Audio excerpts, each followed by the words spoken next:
امام احمد بن حنبل رحمۃ اللہ علیہ فرماتے ہیں، ایک دفعہ مجھے عراق کے کسی گاؤں میں رات ہو گئی۔ میں ایک مسجد میں گیا، لیکن چوکیدار نے مجھے وہاں سے نکال دیا۔ میں مسجد سے باہر فرش پر سو گیا۔ چوکیدار نے مجھے پاؤں سے پکڑا اور گھسیٹ کر مسجد سے دور کر دیا۔ ایک خدا ترس آدمی مجھے اپنے گھر لے گیا، اور وہ شخص چلتے پھرتے، اٹھتے بیٹھتے ہر وقت استغفار پڑھتا تھا۔ صبح ہوئی تو میں نے اس شخص سے پوچھا کہ کیا آپ کو استغفار پڑھنے کا کوئی فائدہ بھی ہوا؟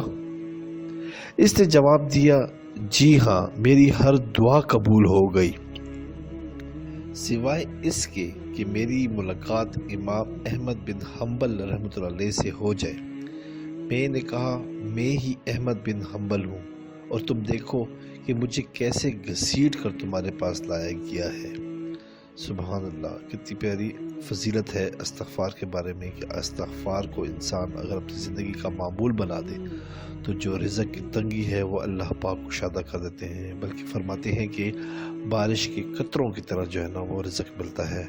اور اس طرح اگر کوئی بے اولاد ہے، کوئی کسی مسائل میں ہے، تو استغفار کو اپنا معمول بنائے تو آپ دیکھیں گے کہ چند ہی دنوں میں اللہ آپ کی زندگی کے اندر کیسی تبدیلیاں لے آتا ہے۔ تو انشاءاللہ اس پہ تمام ساتھی عمل کرنے کی کوشش کریں۔ جزاک اللہ۔